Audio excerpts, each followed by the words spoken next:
देश में इतने धाम हैं, इतने मंदिर हैं, इतने मठ हैं, लेकिन करौली शंकर महादेव धाम ही क्यों? उसमें इतनी शक्ति कहाँ से? ऐसा क्या है? बोला ना 40 साल अनुसंधान किया है तो आया है ना। अब जिन्होंने 40 साल चंदा ही खाया है, जो चंदे भी जिए हैं, तो चंदा है उनके पास, भरा है अरबों रुपया। दरबार चंदा लेता नहीं किसी से, दरबार न चंदा लेता ना डोनेशन लेता किसी से।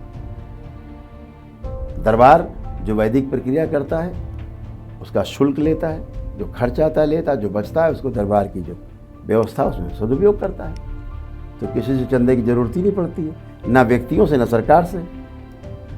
इंडिपेंडेंट मॉडल है, जो आता है उसका जो टैक्स है, जो संविधान सम्मत है, वो दरबार वो टैक्स गवर्नमेंट को चुकाता है। Nation first.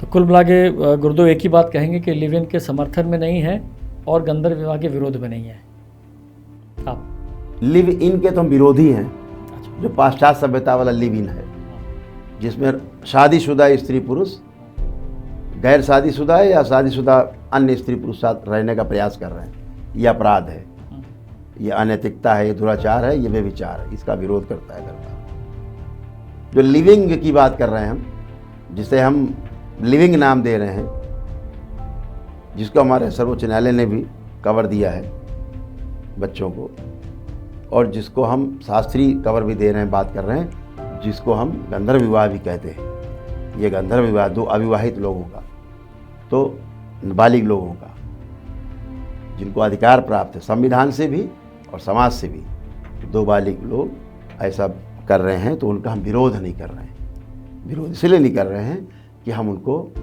मुख्य धारा में ला सकते हैं परिवार की। इसलिए दरबार की यही चाहना है कि इन बच्चों का जो गंधर्व विवाह कर चुके हैं विरोध न किया जाए, इनको सही रास्ते पर लाने के लिए एक कार्यक्रम बनाया जाए। और ये कार्यक्रम दरबार के पास पहले से बना हुआ है, दरबार के पास इसका समाधान है, पूर्ण समाधान है, ताकि इस प्रकार के ब्याहों का प्रमोशन ना हो।